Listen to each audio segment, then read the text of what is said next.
sommes devant un moment historique de la vie de l'Église Bonne-Nouvelle. C'est très intéressant. Des parcours dont on a vécu. Donc, au moins, à partir du moment où je suis arrivé, on était en train de nous rassembler dans un endroit qui nous a bien servi, très remerciant à Dieu, mais qui n'était pas à l'auteur de nos attentes pour afficher la gloire de Dieu par l'environnement, qui ne pouvait pas servir à tous les ministères. C'était difficile d'accès pour plusieurs. Et donc, on a été toujours à l'attente d'un lieu qui soit plus agréable. Aujourd'hui, on est là. Donc, à mon avis, c'est un moment historique. On a passé par un moment de transition très bénissant pendant les mois d'août à l'espace des jeunesses en mission. On a été bien bénis, on a pu nous plonger un peu plus dans la communion entre nous. Et aujourd'hui, on vit ces moments de transition. Et dans nos cœurs, il faut se demander quelles sont nos attentes pour changer de lieu. Pourquoi s'investir si tant dans nos efforts pour que l'écoute soit agréable, et pourquoi avoir un endroit qui soit plus agréable? C'est pour nous, c'est pour Dieu. Dieu, c'est Dieu immatériel, l'Esprit. Est-ce qu'il fait vraiment attention à ces changements, à ces détails? Donc on commence à se demander ce type de choses-là. Et les textes qu'on a choisis aujourd'hui, c'est un texte qui montre un moment historique dans la vie du peuple de Dieu, le peuple d'Israël.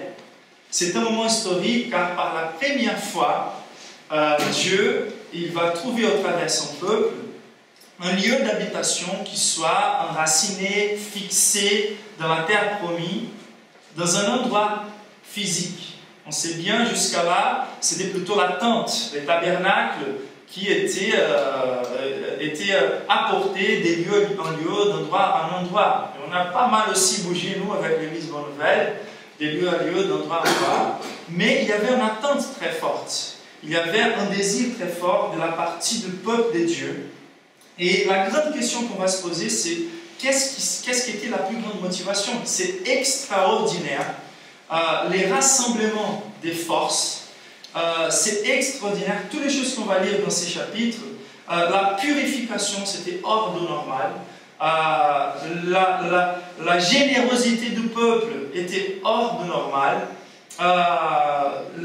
Les efforts, l'implication des dons des personnes qui étaient là, les artisans, ceux qui allaient prendre soin des bâtiments, les architectes, tous ont été engagés pour bâtir cette maison. Et il y avait une richesse incroyable affichée dans cette maison. Il y avait des efforts incroyables impliqués par tous les peuples. Et on commence à se demander pourquoi si tant d'efforts, pourquoi si tant de générosité, pourquoi cette envie. Surtout quand on considère le fait que Dieu, le Dieu très heureux, le Dieu lui-même, il ne peut pas être contenu par la matière. C'est un Dieu esprit. Et ce Dieu-là, au-delà du fait qu'il ne peut pas être contenu par la matière, c'est un Dieu très élevé.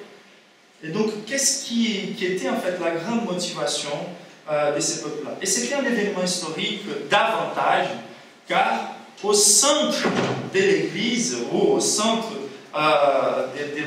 des cultes publics d'Israël, il y avait quelque chose qui était symbolique. Est-ce que vous êtes au courant par rapport à l'arche de l'Alliance? L'arche de l'Alliance de l'Éternel. Donc, il y avait une arche qui symbolisait la présence de Dieu. Et ce n'était pas toujours qu'elle serait bougée. C'était que dans des événements historiques. L'arche de l'Alliance, elle représentait vraiment la présence de Dieu. On va comprendre un peu plus ça juste après. Mais elle serait bougée. Elle va sortir d'un lieu qui n'est pas à l'auteur de la dignité de Dieu. On ne va être jamais à l'auteur de la dignité de Dieu. Mais l'envie, c'est que l'arche puisse trouver un espace un peu plus agréable. Et quand l'arche sera transportée, c'est un événement extraordinaire. C'est comme si la présence de Dieu, ou ce qui symbolise la présence de Dieu, va traverser entre les peuples, parmi les peuples, devant les peuples. Car même l'arche de l'Alliance, seuls les suprêmes sacerdotes pourraient avoir accès une fois par année, et c'était juste les suprêmes sacerdotes. Et donc l'arche de l'alliance, même dans les tabernacles, restait dans un lieu très, très gardé. Et là, elle va passer parmi le peuple. C'est ça qu'on appelle un réveil dans l'Ancien Testament, et c'est ça qu'on appelle un réveil aujourd'hui. Donc la présence de Dieu. Donc Dieu, il est présent, il est toujours présent, il est omniprésent. Mais il y a des moments où Dieu, il a le plaisir de communiquer sa présence d'une façon spéciale, d'une façon plus intime. Et c'est là les grands événements qui vont faire bouger les rois d'Israël, tous les sacerdotes et tous les peuples. Et donc, il y avait cette attente. Et c'est un peu similaire à garder les proportions à ce que nous sommes en train de vivre. Quel est notre plus grand désir, quelle est notre plus grande motivation d'améliorer les circonstances de notre louange, de notre célébration de Dieu? Et donc, voici les contextes. Et la vérité centrale, à mon avis, que ce texte est en train de nous communiquer, c'est que le peuple de Dieu a une motivation suprême pour rendre à Dieu les cultes publics. Okay? On est en train de rendre à Dieu un culte public. Et aujourd'hui, on est rassemblés pour le faire. Et quelle est cette grande motivation? Et selon ces textes, la plus grande motivation, c'est l'attente de la présence de Dieu. C'est l'attente que Dieu puisse manifester sa présence. C'est pour ça que nous sortons de chez nous tous les dimanches. Et il faut qu'on évalue notre cœur, car si nous avons d'autres motivations quand nous venons à l'église, ça va représenter une ambition tellement petite quand comparée à la présence de Dieu. Nous pouvons chercher à Dieu quand nous avons des problèmes, nous pouvons chercher à Dieu pour régler certains problèmes dans nos vies, mais la plus grande chose que Dieu peut nous donner, c'est sa présence. Les vides de cœur humain ne peuvent pas être remplis par aucune chose créée par Dieu qui puisse nous donner. Les vides ne peuvent qu'être remplis par la présence de Dieu lui-même. Notre soif de joie, notre soif de bonheur, c'est une soif éternelle. Il n'y a qu'un Dieu éternel qui peut remplir cette soif.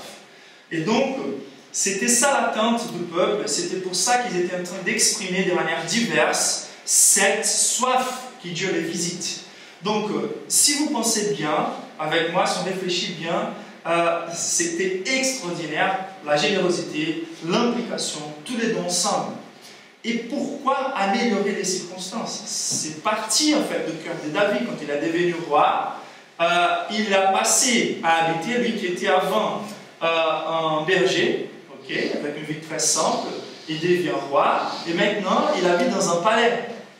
Et il ne peut pas se conformer avec les faits qui est la source de tout son bonheur. Dieu lui-même habite encore dans une tente, un tabernacle, pendant que lui il habite dans un palais. Donc l'envie de départ de David, c'était de créer un environnement qui soit un peu plus à la hauteur de la dignité de Dieu. Et cette idée a plu à Dieu, et Dieu a permis, même si ça ne sera jamais à la hauteur, Dieu a permis au peuple, il a même instruit au peuple à comment faire les temples, comment créer cet environnement. Et l'environnement, il communiquait la gloire de Dieu. C'est pour ça qu'il y avait tellement de richesses. Ce ne sont pas des paramètres pour les églises d'aujourd'hui, c'était des paramètres pour l'époque. Car les temples représentaient plusieurs choses qui se sont déjà passées avec le Christ.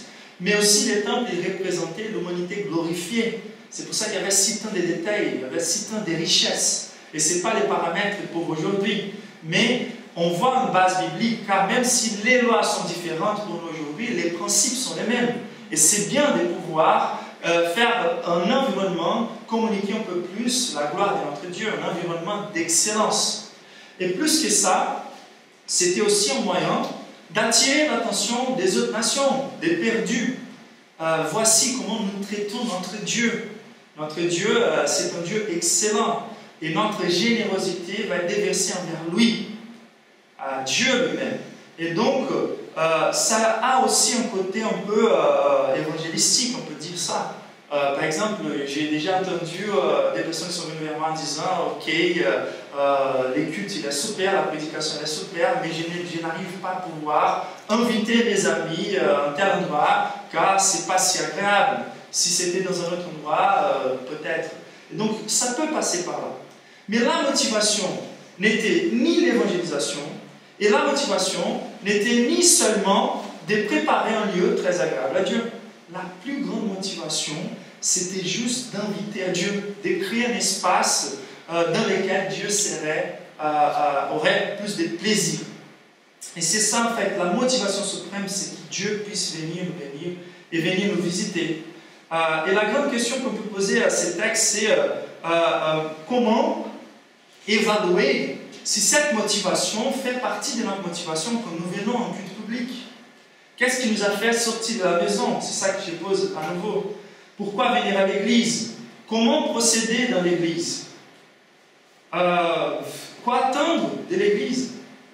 Et ces questions-là, elles sont très pratiques pour tous ceux qui cherchent à avoir une expérience aujourd'hui avec l'église évangélique. Et donc, on va trouver dans ces textes quelques réponses pour cette grande question. Et la grande question sera comment ça se montre la motivation de mon cœur, que je viens à l'église pour chercher la présence de Dieu. Comment évaluer si je suis là aujourd'hui pour chercher la présence de Dieu, ou si je suis là en train de chercher d'autres choses. Et selon ces textes, la première caractéristique, c'est l'appréciation pour ce que Dieu a déjà fait dans l'histoire de son peuple. Quand on voit une appréciation pour les choses que Dieu a déjà fait, on voit que notre motivation est d'être là pour Dieu et non pas juste par l'amélioration des circonstances, par exemple. Et comment ça se montre dans les textes? Il y a deux versets. Le verset 1 qui nous dit ainsi fut terminé tout le travail de Salomon que Salomon avait fait pour la maison de l'Éternel. Il apporta ce que son père David avait consacré, l'argent, l'or et tous les ustensiles, et les déposa dans les trésors de la maison de Dieu. Donc, on ne va pas oublier ce que Dieu a fait, ce que Dieu a travaillé avant, avec David, ou avec la simplicité du tabernacle. On ne va pas oublier non plus, les versets 10, il nous rappelle bien, il n'y avait dans l'arche que les deux tables que Moïse y avait déposées à Horeb lorsque l'Éternel avait fait alliance avec les Israélites à leur sortie d'Égypte. Donc, quelques centaines d'années après Moïse, on va trouver David qui continue à garder l'arche de l'alliance, et surtout, ce qui est central pour l'histoire, c'était les tables, les premiers enregistrements directs de la parole de Dieu, les 10 commandements. Et ils étaient là, dedans l'arche de l'alliance, car Dieu affiche sa présence par sa parole aussi. Et c'est surtout ça qui était au centre, dedans l'arche de l'alliance, et qu'ils étaient en train de bien garder. Donc, à nouveau, nous pouvons être là en train de vivre une nouvelle saison, et peut-être les choses se passent tellement bien, et on reste tellement attaché aux choses qu'on peut vivre ici, mais on ne peut jamais oublier que le même Dieu qui a été suffisant avant, c'est le Dieu qui sera suffisant ici. Et toutes les autres choses, ce sont des détails. Les circonstances, elles peuvent changer, mais les changements des circonstances n'est pas le but. Les circonstances, on avait vu ça dans la vie de Joseph. Si elles sont mauvaises ou si elles sont bonnes, elles sont juste en train de jouer dans nos vies pour la formation de notre caractère et pour le développement de notre relation avec Dieu. Les circonstances, elles peuvent changer, elles peuvent s'améliorer. Et c'est dommage, dans la vie de plusieurs personnes, on peut se rappeler bien, quand on était simple, on pouvait tenir des circonstances difficiles, c'était l'aventure. Mais pour plusieurs personnes, une fois qu'elles donnent un pas dans la vie un peu mieux qu'avant, elles n'arrivent plus à vivre comme elles vivaient avant. Et les bénédictions de Dieu deviennent des idoles. Car elles ne peuvent pas imaginer comment revenir en arrière et travailler dans un travail un peu plus simple qu'il avait avant. Et donc, avec Dieu, c'est un peu la même chose. Il faut regarder en arrière. Moïse, avec toute sa simplicité de vie dans les déserts, et la parole, les plus grandes expériences avec Dieu ont été vécues par le peuple d'Israël dans des situations très difficiles. Et il faut qu'on garde dans nos mémoires les plaisirs qu'on a eu avec Dieu et valoriser l'histoire de Dieu. C'est le même Dieu qui conduit l'histoire. La fin de l'histoire, ce n'est pas moi. L'essence de l'histoire, ce n'est pas moi. Nous sommes là en train de continuer l'œuvre que quelqu'un a commencée et d'autres personnes vont profiter des choses qu'on est en train de faire. Il y aura des gens qui vont arriver à notre milieu, ils n'ont pas vécu les étapes initiales, les petits commencements, mais ils vont profiter de cette œuvre que Dieu a apportée. Et c'était pour ça qu'on a dû souffrir ce qu'on a souffert, et c'est pour ça que Paul va dire je suis en chaîne, je souffre à cause de vous, et c'est pour votre plaisir. C'est ça la mentalité. Après, il y a d'autres qui vont avoir de l'arrogance pour se dire, mais moi j'étais bien avant, c'est moi qui sais comment les choses étaient au début, etc. Il y a toujours ça dans les cultures d'église. Mais il faut faire attention, nous sommes là à service d'autres, car d'autres ont servi pour nous. Et c'est comme ça que l'évangile est arrivé chez nous. Et c'est comme ça que Dieu travaille dans l'histoire. Donc il faut qu'on soit là, en gardant dans notre mémoire tout ce qu'on a vécu avec Dieu, et de ne pas dépendre de ces nouvelles choses que Dieu nous apporte, même si elles peuvent améliorer les circonstances et même la manière d'élouer à Dieu. Donc ne méprisez pas les petits commencements, n'oubliez jamais ce qu'on a vécu avec Dieu, et ne méprisez jamais l'histoire de l'Église. Comment on peut afficher que nous aimons les dieux de l'histoire, les dieux d'hier, d'aujourd'hui et du futur? C'est par la manière dont on traite l'histoire de l'Église. Aujourd'hui, il y a beaucoup d'églises qui veulent complètement oublier l'histoire de l'Église, ils veulent vivre juste des nouveautés, des choses nouvelles, une nouvelle révélation de l'Éternel. Et elles veulent toujours, chaque jour, avoir quelque chose de nouveau. Mais notre Dieu, les dieux de la Bible, c'est les dieux d'hier et d'aujourd'hui et du futur. Et c'est pour ça qu'il faut valoriser. On a plus de 2000 ans d'histoire que le Saint-Esprit est en train de travailler dans l'Église. Et d'arriver aujourd'hui avec une toute nouvelle manière de faire l'Église, en allant contre les Écritures, ce n'est pas ce que Dieu attend de nous. Au contraire, il faut qu'on garde nos traditions, les traditions bibliques. Je ne dis pas les traditions de l'Église, je dis les traditions de la Bible. La Bible est très claire par rapport à la manière dont Dieu veut être adoré. Donc, ce que l'on apporte ici, de notre passé, ce qu'on apporte ici doit être encore les centres ici. Pas l'amélioration des circonstances, mais la présence de Dieu. Les mémoires avec Dieu, les témoignages de Dieu et la parole de Dieu. La deuxième chose qui montre que notre cœur veut la présence de Dieu au centre, au lieu d'autres choses, c'est une grande expression d'engagement de tous les peuples dans les cultes publics. Et je suis désolé, je pense que ça va être des lieux où on sera plus challengé, surtout pour notre génération, car notre génération, elle a appris, avec plusieurs églises qui se sont adaptées à notre culture, notre génération a appris à devenir des consommateurs, même de l'église. Et les pasteurs ou les sacerdotes ou les prêtres, il est vu comme celui qui est au service. L'église, c'est le lieu de travail du pasteur. C'est que ça. Et nous, on vient pour recevoir. Et comme un bon consommateur, si le produit est bon, je vais payer quelque chose à la fin. Il faut faire attention à ça. Les pasteurs, ils n'est pas là à votre service pour juste vous consommer. Non, les pasteurs, il est là avec vous pour qu'on adore à Dieu ensemble. Et nous allons adorer à Dieu ensemble avec tous nos engagements. Dieu est beaucoup plus intéressé avec ta vie, ton engagement, qui est avec tes dons. Et c'est le contraire qui est prêché aujourd'hui. Des églises tellement centralisées sur une personne, qui devient tellement chargée, et qui est même obligée à dire les choses que les personnes veulent écouter. Il faut qu'on fasse attention quand on regarde une communauté qui est vraiment à la recherche de Dieu, ils sont tous impliqués et engagés pour la préparation du culte public. Regardez le verset 2, Salomon, donc ça veut dire les rois, ça commence par les rois, il n'est pas un prêtre, il n'est pas un pasteur, il est les rois.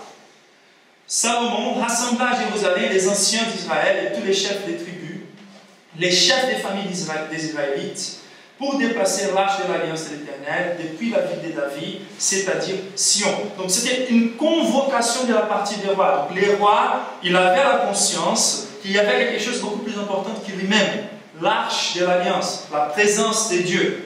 Et si on est en train de nous rassembler dans un culte public pour attendre la visitation de Dieu, la visite de Dieu, il faut qu'on soit tous impliqués. C'est une question de célébration. C'est une question de comment je vois un culte public. Est-ce que c'est une célébration de la présence de la personne la plus importante que je pourrais imaginer, ou c'est juste un lieu où je viens prendre quelque chose pour améliorer ma vie personnelle?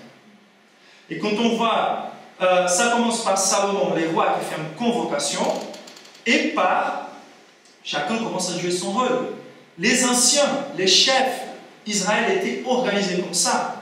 Donc, les chefs des familles, Les hommes de la maison, si on peut dire comme ça, ils avaient cette responsabilité initiale de devenir un modèle et de devenir les responsables pour la conduite et l'instruction des plus jeunes, soit dans la foi, et soit les enfants, dans la présence de Dieu. Donc, la responsabilité majeure d'un homme dans une famille d'Israël, de quelqu'un qui était mûr, c'était de conduire tous les peuples à la présence de Dieu. Et les chefs d'Israël, les chefs des familles d'Israël, ont été convoqués par l'Éternel. C'est un grand événement. L'arche de l'Alliance va traverser. Il n'y a pas une chose plus importante que je puisse faire pour ma famille qui est de les apporter à la présence de Dieu. À nouveau, ce que je viens de faire comme commentaire par rapport au ministère d'enfants, ça passe par là que nous devenons des modèles. Si je pense que mon rôle, c'est juste de mettre de l'argent chez moi pour que mes enfants aient de la nourriture, c'est pas ça. Ça ne sera jamais suffisant pour leur croissance spirituelle. C'est leur relation avec Dieu qui peut tout garantir à la fin. Donc l'effort le plus important que je puisse faire chez moi pour conduire ma famille, c'est de conduire les moins mûrs dans la foi, dans la présence de Dieu. Je me rappelle bien, je ne sais pas si vous vous rappelez, mais Jorginho, c'était quelqu'un qui jouait à droite dans la sélection du Brésil, dans la Coupe des 94. Okay? Et il était dans mon église au Brésil et il m'a partagé une chose très intéressante. Il a dit, dans la Coupe du Monde, quand les matchs il est très important, il y a plusieurs joueurs qui deviennent très lâches. Et ils commencent à se cacher derrière les joueurs des autres équipes pour ne pas recevoir les ballons. Et quand j'écoutais ça, je me suis dit, il y a pas mal de cette procédure dans l'église. Quand les cultes publics arrivent, on ne voit pas les plus mûrs dans la foi qui prennent la responsabilité de pouvoir organiser cette célébration et organiser cette fête qui à la fin c'est la présence de Dieu. Vous voyez, ce n'était pas un poids de responsabilité pour eux, quelque chose de lourd à faire. C'était lourd, le travail qu'ils ont fait, ils ont bâti un temple énorme. On n'a jamais vu dans l'histoire quelque chose de plus glorieux que celle-là. La générosité, on ne peut même pas compter. Mais pour eux, c'était une démonstration de plaisir. Ils étaient à l'attente de pouvoir honorer les dieux tout-puissants. Et c'est ça qu'on doit se demander. Ce n'est pas une question de vouloir vous convaincre à m'aider un peu plus. Je vais être honnête, c'était un peu difficile ce matin avec le temps des choses que je devrais apporter. Mais si la motivation ne part pas volontairement, il n'y a aucun sens de les faire. L'engagement doit passer par là. Et je dois être honnête, il faut que je remercie vous tous qui sont bien engagés dans la vie de notre Église, grâce à Dieu. Donc il faut évaluer et savoir. Donc ça commence avec les rois, ça passe par tous les peuples qui s'engagent chacun à sa manière, chacun selon son don, chacun selon les besoins du moment pour l'Église, mais ça passe aussi, et c'est très intéressant, par la compréhension du rôle des anciens, du rôle là, des prêtres, je dirais plutôt. Donc, il y a les anciens, communautés plus mûres qui les moins mûres, et aussi la compréhension du rôle des prêtres. Car le texte va nous montrer, les versets 4, lorsque les anciens d'Israël furent arrivés, les Lévites portèrent l'arche. Et ça, c'est très intéressant. Qui, même dans une communauté d'un peuple séparé, le peuple de Dieu, c'est l'ensemble d'un peuple séparé, dans le Nouveau Testament, nous savons ça aussi, nous sommes tous l'habitation de Dieu. En même temps, Dieu a séparé quelques-uns pour se dédier intégralement à la maison de Dieu, au temple. Dans le Nouveau Testament, ce sont les pasteurs, les anciens. Dans l'Ancien Testament, c'était les prêtres, la famille des Lévi. Et là, c'était que ceux de la famille des Lévi qui pourraient toucher l'arche de l'Alliance. Et même pas toucher directement l'arche de l'Alliance, mais au travers des barres. Mais c'est très intéressant. Pourquoi il précise, il va répéter plusieurs fois que c'était les Lévites qui portèrent l'arche. Si on revient un petit peu en arrière, il y a Uza et Ayo, qui c'était des amis de David, on peut dire comme ça, qui ont essayé de transporter l'arche de l'Alliance, mais pas de la manière dont Dieu voulait. L'arche de l'Alliance représentait tellement la pureté des dieux, la présence des dieux, la sainteté des dieux, que Dieu les a communiqués, il y a une manière très spécifique de conduire ce qui symbolise ma présence. Et ils ont mis dans un char des chevals, et une fois que ça passe par un trou dans la rue, l'arche elle presque tombe, la motivation était la meilleure possible. Ils essaient de toucher l'arche, mais ils sont morts. Car ils touchent directement à la présence des dieux. Et si vous voulez comprendre la sainteté des dieux, c'est un peu comme le soleil. Ce n'est pas quelque chose de méchant de la partie des dieux, c'est juste une question de distinction de nature. On ne peut pas s'approcher du soleil sans être brûlé. Même l'ange qui a été créé et conçu pour être devant la présence des dieux, il gardait la présence des dieux des autres êtres. Ça veut dire aucune chose ne peut s'approcher du soleil, sauf si elle devient de la lumière en elle-même. Sinon, elle sera brûlée. Et ça, c'est la présence de la sainteté des dieux. Et ces hommes-là sont brûlés, ils sont morts. Et là, on se pose la question, est-ce qu'on peut justifier la manière dont on traite Dieu aujourd'hui dans les églises? Il y a le côté intimité avec Dieu, mais il y a le côté révérence. Ok, Dieu, il est mon Père, mais comment Jésus appelle son Père? Père saint. Les max qu'on va voir dans la Bible, ça vient d'un homme qui était l'un des plus, qui avait plus de crainte envers l'Éternel, c'est Paul qui va dire Abba Père, Papa, mon cher Père. Ça communique l'intimité, mais l'intimité de quelqu'un qui vit une vie de sanctification incroyable. Et aujourd'hui, on parle des baisers Dieu, on parle d'une intimité tellement, je ne sais pas comment dire en français, mais mêleuse, je ne sais pas comment dire, qu'on oublie complètement les côtés révérence. Donc il y a une espèce de liberté qu'on trouve aujourd'hui pour s'approcher des dieux, qu'on ne trouve pas dans les pages de l'Ancien Testament, ni dans le Nouveau Testament. Et il faut qu'on évalue tout ça, car les lieux où la présence de Dieu s'y manifeste, on a des côtés espoir, joie, mon Père, mais il y a aussi les côtés respect, révérence, les rois des rois. Et ça incite la purification, ça incite la sanctification. Il faut qu'on fasse attention, qu'est-ce qu'on est en train de présenter aux personnes? Est-ce que c'est l'image des dieux révélée par les Écritures, ou c'est l'image d'un Dieu que les personnes veulent aimer? Et quand on en arrive, ensuite, on va comprendre. Donc, il y a l'engagement de tous les peuples. Il y a ceux qui sont plus séparés, les Lévites, qui sont consacrés à apporter l'arche de l'Alliance. Donc, quel est le rôle du pasteur? Il faut qu'il ait Dieu à donner aux personnes.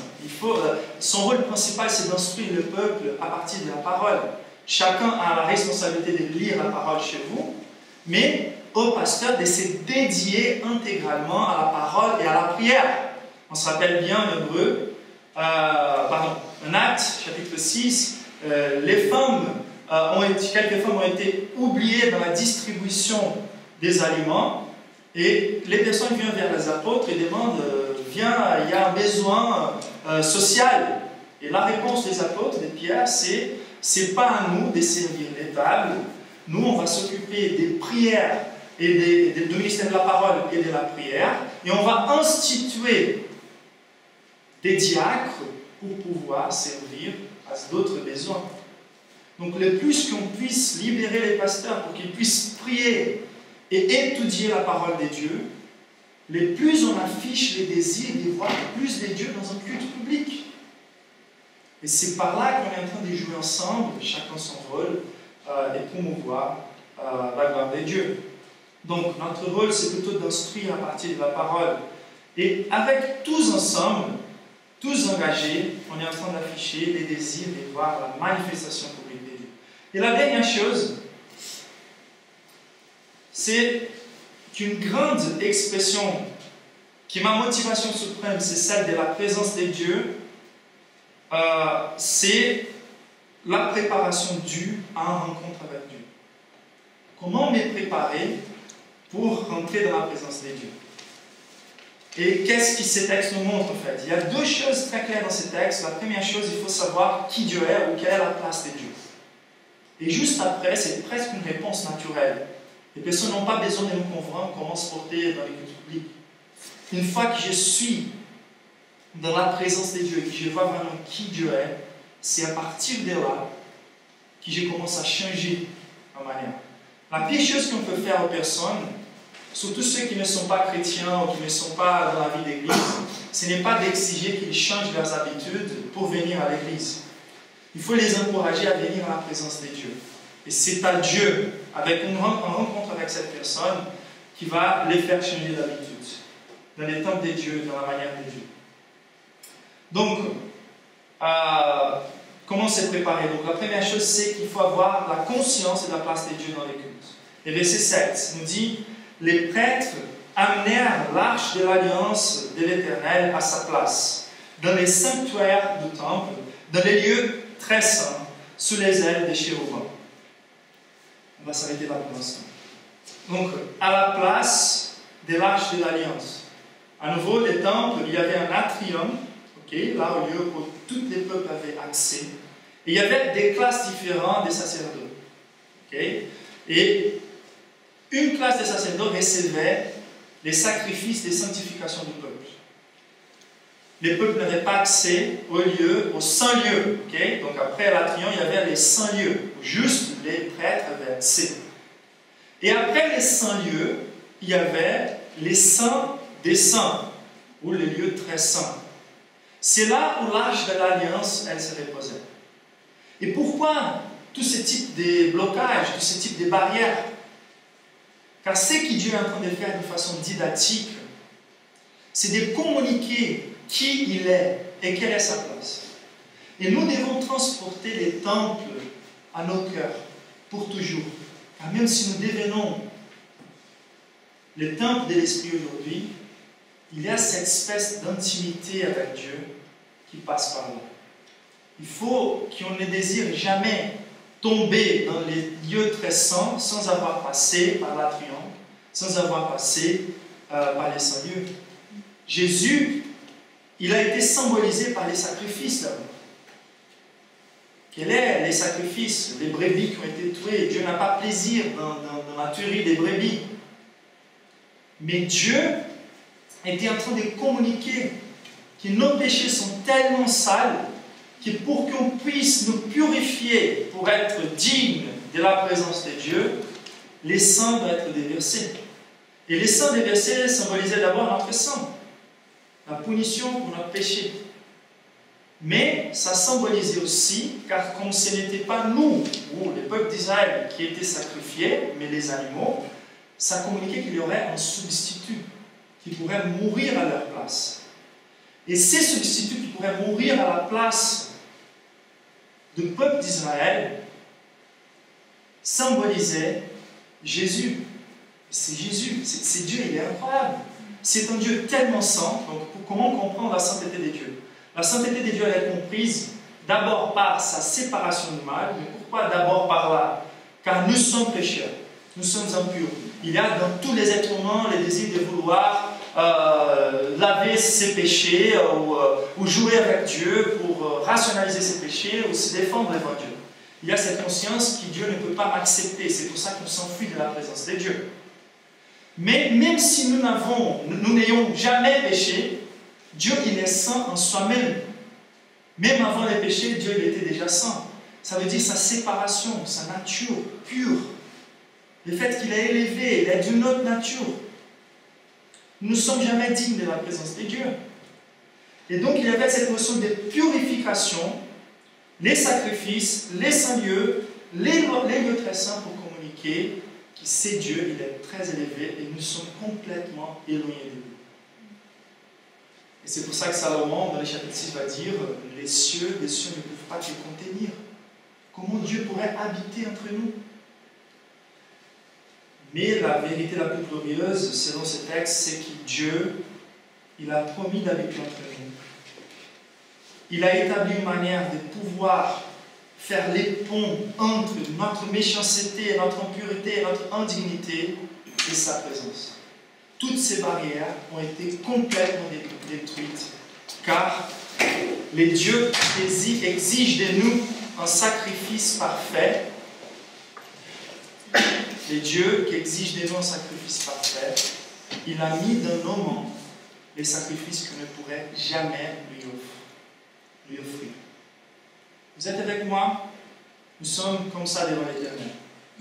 On n'a que les mains vides à lui présenter. Et c'est Dieu qui met dans nos mains son propre Fils tué par lui-même.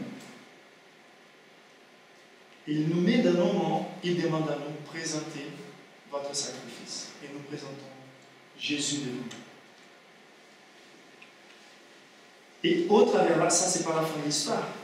La fin de l'histoire, c'est que là nous sommes en train d'avoir un moment de réconciliation avec Dieu. Toutes ces besoins des sacrifices n'est pas la pratique habituelle des dieux. La volonté de Dieu, c'est d'habiter entre nous.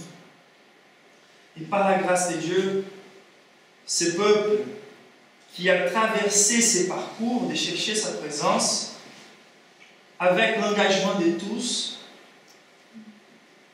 et avec la compréhension de quelle est la place de Dieu, ils ont répondu.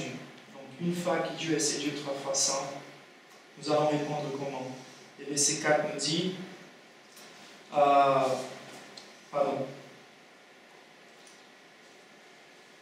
les Lévites portèrent l'arche. Et verset 5 dit, ils transportèrent l'arche de la tente de la rencontre, ainsi que tous les ustensiles sacrés qui étaient dans la tente. Ce furent les prêtres, les Lévites qui les transportèrent. Ensuite, le verset 6 nous dit, les rois Salomon et toute l'assemblée d'Israël convoqués auprès de lui s'étirent devant l'arche, ils sacrifièrent des brebis et des bœufs en si grand nombre qu'ils ne purent être ni comptés ni recensés. Ce n'était pas la loi. La loi ne voulait pas qu'ils sacrifiaient si tant des bœufs et des brebis. Mais les désirs de voir la présence de Dieu donnent-nous comme réponse une soif au point où nous voulons nous porter devant Dieu de manière à mériter sa présence. Ça, c'est purification. Aujourd'hui, on n'a pas besoin de sacrifier. Jésus était le sacrifice parfait. Mais les purs des cœurs vont voir l'Éternel. Et les purs des cœurs, ça veut dire la sanctification. Si nous voulons vraiment voir la présence de Dieu, il n'y a pas un autre moyen. C'est la sanctification. C'est de laver nos cœurs dans sa présence. C'est de chercher sa présence pendant la semaine. Aucune chose ne va se passer ici. Par la grâce de Dieu, il peut le faire. Mais du jour au lendemain, que Dieu puisse faire descendre un réveil. Mais c'est à nous de chercher cette réveil. C'est à nous de chercher la présence de Dieu par la purification extraordinaire qu'ils sont en train d'afficher. Ensuite, là, c'était tous les peuples ensemble avec les rois et aussi les ministres des louanges, c'était à eux de chanter. Ils commencent à louer l'Éternel avec tous les instruments. On n'a pas besoin de lire, mais du verset 11 à 13, avec tous les instruments, ils commencent à louer l'Éternel. Ils n'obéissent même pas leur ordre. C'est extraordinaire. L'opportunité de la présence de Dieu entre le peuple et tout le monde est engagé. Il y avait un ordre. Chaque fois, un servait dans les cultes. Un prêtre servait dans les cultes. Ils oublient complètement l'ordre. Tous viennent ensemble et tous adorent l'Éternel et tous sacrifient à l'Éternel et tous louent à l'Éternel. Et donc, ils sont là en train de ne plus obéir l'ordre. C'est extraordinaire, la soif, les désirs de voir la présence de Dieu. Ils sont habillés de lin fin. Là, je ne voulais pas rentrer dans les détails de tout ça. Mais à nouveau, c'est une autre chose à réfléchir dans notre génération. Moi, je m'habille à ma manière, j'ai mon style. Mais j'imagine si les personnes qui sont à l'église aujourd'hui, dans plusieurs églises, si elles étaient invitées, par exemple, à aller dans un rendez-vous avec le président, s'ils allaient s'habiller de la même manière qu'ils se sont habillés dans les églises aujourd'hui. Il y a une notion de révérence. Il n'y a pas un format, il n'y a pas un style, il n'y a pas une façon exacte de le faire. Chacun reste avec son style. Mais il y a ces côtés de pouvoir présenter notre meilleur avis. Ces côtés de rester dans la pureté. Les lins fins, ça veut dire sans mélange des tissus. Et c'est comme ça qu'il voulait louer l'Éternel. Avec une manière qui était à l'auteur de la dignité et la révérence du roi des rois. Donc, surtout pour les cultes publics. Surtout pour les cultes publics. C'est un lieu où nous sommes là pour célébrer la présence de Dieu. Et ça se montre par la manière dont nous nous portons, dans tous les sens. Et au travers l'affichage de louange. Pour résumer, il faut que nous cherchions à Dieu en sanctification et en louange. Car ce qu'il célébrait, c'était de la joie, c'était la présence de Dieu. Et il disait à l'Éternel est bon, oui, sa bonté dure éternellement. Donc, toute cette histoire de sacrifice n'est pas un Dieu méchant qui veut le tuer pour être convaincu qu'il faut faire une chose différente. Plusieurs religions traitent Dieu comme ça. Ils essaient de domestiquer à Dieu. Mais ici, nous trouvons un Dieu qui motive les personnes à lui chercher avec la conviction qu'il est bon et que sa bonté dure éternellement. Et l'expression de sa bonté maximale, c'est le fait qu'il peut descendre. Donc, quand est-ce que nous serons plus proches de voir la visite de Dieu avec cette puissance? Quand nous sommes en train de lui chercher en valorisant les passés, quand nous sommes en train de lui chercher avec tous les efforts ensemble, et quand nous sommes en train de lui chercher en gardant dans notre conscience quelle est sa place et comment nous devons nous porter dans cette recherche pour Dieu. Amen. Que le Seigneur puisse nous guider dans cette nouvelle saison, à cette recherche. Que les choses puissent refléter sa gloire, qu'on pense au perdu, que les choses puissent être agréablement perdues, mais ce qui doit dépasser toutes nos attentes pour une nouvelle saison et un nouveau endroit, c'est la volonté que Dieu soit entre nous, que Dieu déborde de nous, que Dieu vraiment puisse nous visiter avec sa présence, avec sa puissance. Car il n'y a pas un moyen plus efficace pour l'évangélisation que quand les chrétiens, les 10 chrétiens, cherchent à Dieu avec toute sa force, toute sa purification. Il est dans la joie, dans la recherche. C'est ça qui fait la différence entre les personnes et les regardes. Il faut que nous cherchions Dieu de cette manière.